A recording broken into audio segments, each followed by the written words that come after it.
주식 앱을 켜는 순간 숫자가 눈을 의심하게 만들었습니다. 코스피가 단 이틀 만에 역대 최대 하락과 역대 최대 상승을 동시에 기록했거든요. 도대체 무슨 일이 벌어지고 있는 걸까요? 미국과 이스라엘의 이란 공습 이후 국제 유가가 수직으로 치솟으면서 우리 증시가 극도의 혼란에 빠졌습니다. 단순히 주가가 흔들리는 문제가 아니에요. 유가 하나가 무역 수지를 갉아먹고 환율을 끌어올리고 외국인 자금을 썰물처럼 빠져나가게 만드는 연쇄 충격이 시작된 겁니다. 지금 이 위기 어디까지 번질지 하나 냉정하게 짚어드리겠습니다. 지난 4일 증권사 창구에 앉아있던 60대 박 사장님은 눈을 비볐습니다. 화면 속 코스피 수치가 도저히 믿기지 않았거든요. 하루 만에 지수가 역대 최대 폭으로 곤두박질 쳤습니다. 수십 년 투자 경험을 가진 분도 손이 떨릴 만한 숫자였죠. 그런데 바로 다음 날 5일, 이번엔 반대 방향으로 역대 최대 상승폭이 터져 나왔습니다. 하락도 역대급, 상승도 역대급, 이틀 연속으로 역사를 새로 쓴 겁니다. 이란 공습이 시작된 3일부터 6일까지 국내 증시는 그야말로 롤러코스터였습니다. 폭락 다음 날 폭등, 폭등 다음 날 다시 혼조, 방향을 잡을 수가 없었죠. 전날 기준으로는 코스피가 5,580선에서 강보합으로 겨우 마감했습니다만 이게 안정이라고 부르기엔 너무 초라한 숫자입니다. 이 기록적인 변동성이 의미하는 건 단순합니다. 지금 시장 참여자 누구도 앞을 확신하지 못하고 있다는 거예요. 전문가도 외국인도 기관도 방향을 모르니까 이렇게 극단적인 숫자가 나오는 겁니다. 시장이 패닉 상태일 때 가장 위험한 건 이 혼란 속에서 뭔가를 해야 할 것 같은 조급함입니다. 지금은 숫자에 휘둘리지 않는 게 먼저입니다. 그렇다면 이 모든 혼란의 진원지는 어디일까요? 바로 호르무즈 해협입니다. 이란이 보복 조치로 이 해협을 봉쇄하면서 전 세계 에너지 시장이 한순간에 얼어붙었습니다. 지도를 펼쳐보면 이 해협이 얼마나 좁은지 놀랍습니다.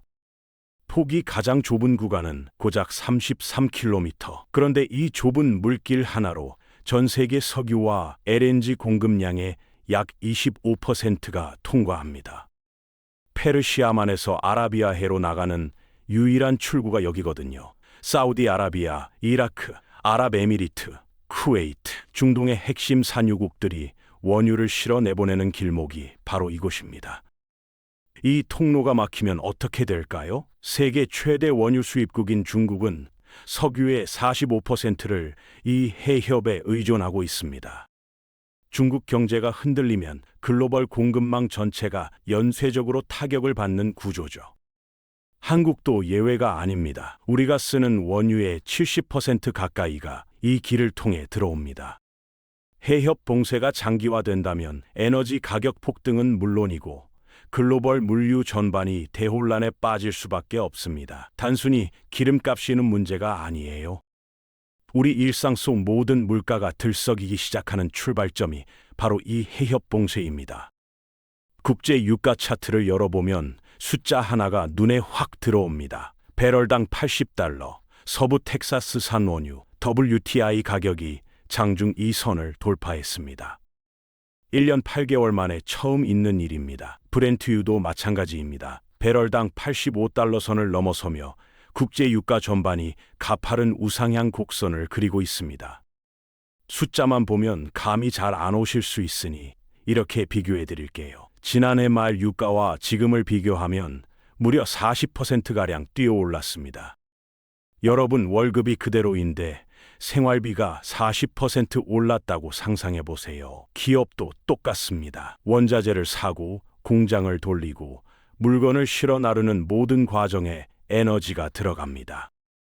유가가 40% 오르면 그 비용이 고스란히 기업 원가에 쌓이는 거죠.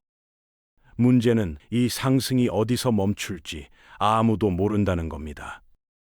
중동 긴장이 완화되면 유가는 진정될 수 있습니다. 하지만 호르무즈 봉쇄가 길어지고 분쟁이 확전된다면 시장에서는 배럴당 100달러 돌파 시나리오도 공공연하게 거론되고 있습니다. 에너지 가격의 고공행진은 기업 수익을 갉아먹고 소비자 물가를 끌어올리며 결국 우리 지갑을 직격합니다. 유가 하나가 경제 전체를 흔드는 뇌관이 된 겁니다. 유가가 오르면 우리나라 경제는 어떻게 될까요? 단순히 주유소에서 기름값 더 내는 문제가 아닙니다. 한국무역협회 데이터가 보여주는 숫자는 꽤 섬뜩합니다. 유가가 10% 오르면 우리 수출은 0.39% 줄어듭니다. 반면 수입액은 2.68% 늘어나죠. 들어오는 돈은 줄고 나가는 돈은 늘어나는 비대칭 구조입니다.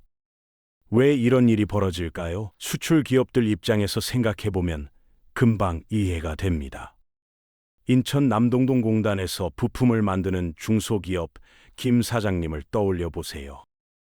원자재 운반 비용이 오르고 공장 가동 전기료가 뛰고 완성품을 배에 실어 보내는 물류비까지 치솟습니다.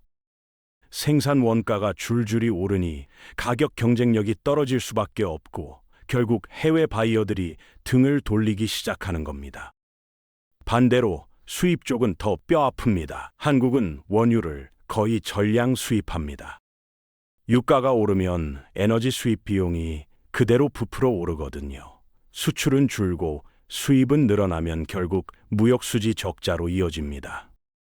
무역수지가 나빠지면 원화 가치가 떨어지고 외국인 자금이 빠져나가고 증시가 흔들립니다. 유가 하나가 이 모든 도미노를 쓰러뜨리는 첫 번째 블록인 셈입니다. 그런데 이 유가 충격, 우리나라만 겪는 게 아닙니다. 동아시아 국가들이 유독 취약한 이유가 있습니다. 석유가 한 방울도 나지 않는 나라들이 모여 있는 곳이거든요.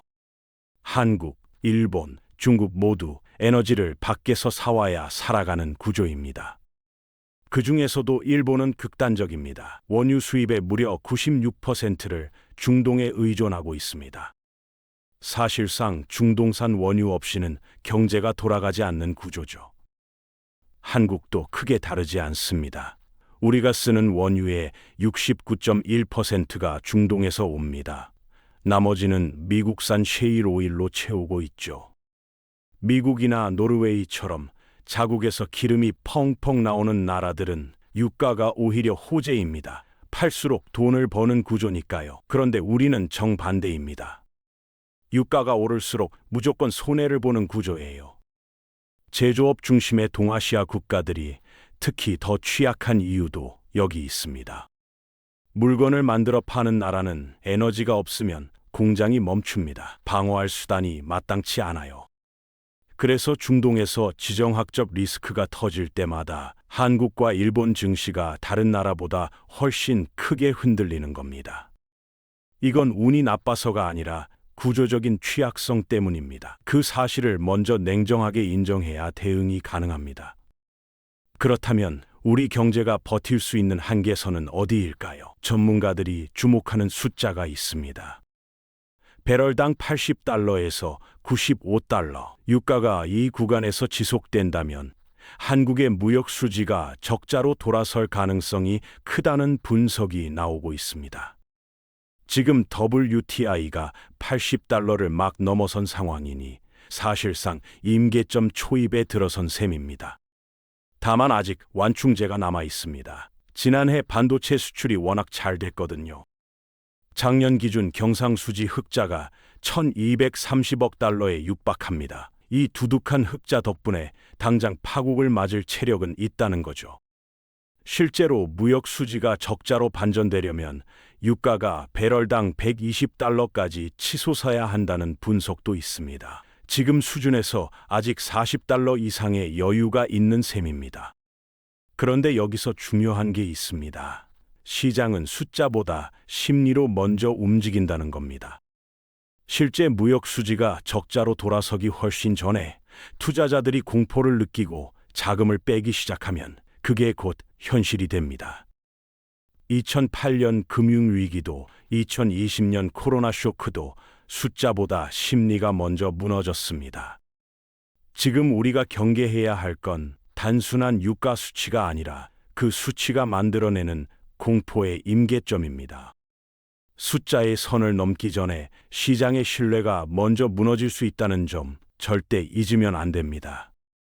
그럼 지금 증권가는 뭐라고 보고 있을까요? 전문가들의 시각은 놀랍도록 일치합니다. 당분간 유가가 시장 전체의 방향을 결정하는 가장 지배적인 변수가 될 것이라는 겁니다. 금리도, 실적도, 환율도 결국 유가 앞에서 후순위로 밀려나는 국면이라는 거죠. 생각해보면 당연한 이야기입니다. 기업 실적이 아무리 좋아도 원가가 폭등하면 이익이 증발합니다. 금리가 내려가도 에너지 비용이 치솟으면 소비가 위축됩니다. 지금은 유가라는 변수 하나가 나머지 모든 경제 지표를 압도하고 있는 상황입니다. 그래서 증권가는 하나같이 같은 말을 합니다. 유가 차트를 실시간으로 들여다보며 리스크에 대비하라는 거죠. 특히 한국은 더 예민하게 반응할 수밖에 없습니다. 중동 원유 의존도가 워낙 높기 때문에 지정학적 리스크가 발생할 때마다 우리 시장이 가장 먼저 가장 크게 흔들리는 구조거든요. 이건 앞으로도 변하지 않을 상수입니다. 그 전제를 깔고 투자 판단을 내려야 합니다. 지금 증권가가 공통적으로 내리는 결론은 하나입니다. 섣불리 방향을 잡으려 하지 말고 불확실성이 거칠 때까지 기다리는 것. 지금은 수익을 노리는 구간이 아니라 버티는 구간이라는 겁니다. 유가만큼이나 지금 시장을 흔드는 변수가 하나 더 있습니다. 바로 원달러 환율입니다. 유가가 오르면 환율도 따라 오릅니다. 에너지를 달러로 사야 하는 나라에서 유가 상승은 곧 달러 수요 증가를 의미하거든요. 원화 가치가 떨어지고 환율이 치솟는 구조입니다. 그리고 이 환율 상승이 외국인 투자자들을 한국 시장 밖으로 밀어내는 방아쇠가 됩니다. 외국인 입장에서 생각해보면 금방 이해가 됩니다. 뉴욕에 사는 펀드 매니저가 한국 주식을 샀다고 해보죠. 주가가 올라도 원화 가치가 동시에 떨어지면 달러로 환산했을 때 수익이 사라집니다. 오히려 손해가 날 수도 있어요. 그러니 환율이 불안하면 가장 먼저 짐을 싸는 게 외국인 투자자들입니다. 실제로 지난주 금요일 외국인들은 코스피에서만 무려 7조 7천억 원어치를 팔아치웠습니다. 단 하루 만에 역대 최대 순매도 기록이 새로 쓰인 겁니다. 이란 공습 이후에도 외국인은 8조 원 규모의 매물을 쏟아내며 한국 시장을 빠져나갔습니다. 이 규모가 어느 정도냐면 개인 투자자들이 아무리 버텨도 막아낼 수 없는 수준입니다. 외국인이 팔기로 결심하면 시장은 속절없이 밀립니다. 외국인 수급이 뒷받침되지 않는 상황에서 증시의 자생적인 반등은 한계가 있을 수밖에 없습니다. 지금 우리 증시가 버티려면 이 외국인 자금의 흐름이 먼저 바뀌어야 합니다. 그렇다면 앞으로 환율은 어디로 향할까요? 증권가에서는 크게 두 가지 시나리오를 놓고 계산기를 두드리고 있습니다. 첫 번째는 단기 수습 시나리오입니다. 중동 분쟁이 한 달 안에 어느 정도 진정된다면 달러화는 일시적으로 강세를 보이다가 다시 안정을 찾을 가능성이 있습니다. 긴장이 고조될 때 안전자산인 달러로 몰렸던 자금이 서서히 빠져나오는 흐름이죠. 문제는 두 번째 시나리오입니다. 중동 분쟁이 장기화될 경우 올해 초부터 이어져 온 달러 약세 흐름이 완전히 뒤집힐 수 있습니다. 강달러 국면으로 전환되면 우리 원화는 더 큰 압박을 받습니다. 특히 유가가 배럴당 100달러 진입을 시도하는 순간 외환 시장의 변동성은 통제 불가능한 수준으로 커질 수 있다고 전문가들은 우려합니다. 환율이 1,500원을 넘어 안착하는 국면이 올 수도 있다는 겁니다. 환율 급등이 무서운 건 그 자체로 끝나지 않기 때문입니다. 환율이 오르면 수입 물가가 뜁니다. 수입 물가가 오르면 국내 소비자 물가가 들썩입니다. 물가가 오르면 한국은행이 금리를 쉽게 내리지 못합니다. 금리가 내려가지 못하면 내수 경기가 살아나질 않습니다. 하나의 고리가 다음 고리를 당기는 악순환의 사슬입니다. 결국 외환 시장이 먼저 안정돼야 증시도, 금리도, 내수도 숨통이 트입니다. 지금 환율 흐름을 놓쳐선 안 되는 이유가 바로 여기 있습니다. 그럼 이 모든 상황에서 개인 투자자는 어떻게 해야 할까요? 솔직히 말씀드리겠습니다. 지금 가장 위험한 행동은 이쯤이면 바닥이겠지라는 생각으로 주식을 사는 겁니다. 증권 커뮤니티에는 벌써부터 저점 매수 타이밍을 논하는 글들이 쏟아지고 있습니다. 하지만 전문가들은 하나같이 고개를 쳤습니다. 지금은 그 구간이 아니라고요. 이유가 있습니다. 지정학적 리스크는 차트로 읽히지 않습니다. 기업 실적을 분석해도 답이 나오지 않습니다. 중동에서 미사일이 날아다니는 상황은 어떤 기술적 분석으로도 예측할 수 없는 블랙스완의 영역입니다. 2022년 러시아 우크라이나 전쟁 때도 많은 개인 투자자들이 저점인 줄 알고 들어갔다가 더 깊은 하락을 맞았습니다. 역사는 반복됩니다. 지금 해야 할 일은 따로 있습니다. 먼저 현금 비중을 높이고 보수적인 포지션을 유지하는 겁니다. 그리고 포트폴리오를 냉정하게 점검해야 합니다. 유가 상승의 수혜를 받는 업종이 있는 반면 직격탄을 맞는 업종도 분명히 있거든요. 정유, 에너지 관련주는 상대적으로 방어가 되지만 항공이나 운송, 에너지 비용 비중이 높은 제조업종은 취약합니다. 지금은 수익을 내려는 욕심보다 내 자산을 지키는 방어적 사고가 먼저입니다. 시장이 안정을 찾을 때까지 조급함을 내려놓는 것 자체가 최고의 전략입니다. 지금까지 살펴본 것처럼 지금 우리 앞에 놓인 상황은 단순한 주가 조정이 아닙니다. 유가 쇼크와 지정학적 위기, 환율 급변동과 외국인 자금 이탈이 한꺼번에 맞물린 복합 위기입니다. 호르무즈 해협의 긴장이 풀리고 유가가 안정적으로 내려앉는 신호가 확인될 때까지는 보수적인 시각을 유지하는 것이 맞습니다. 지금 시장에서 살아남는 투자자는 가장 많이 버는 사람이 아니라 가장 냉정하게 기다릴 줄 아는 사람입니다. 위기는 반드시 끝납니다. 그 끝을 맞이할 준비를 지금부터 차근차근 해두시기 바랍니다.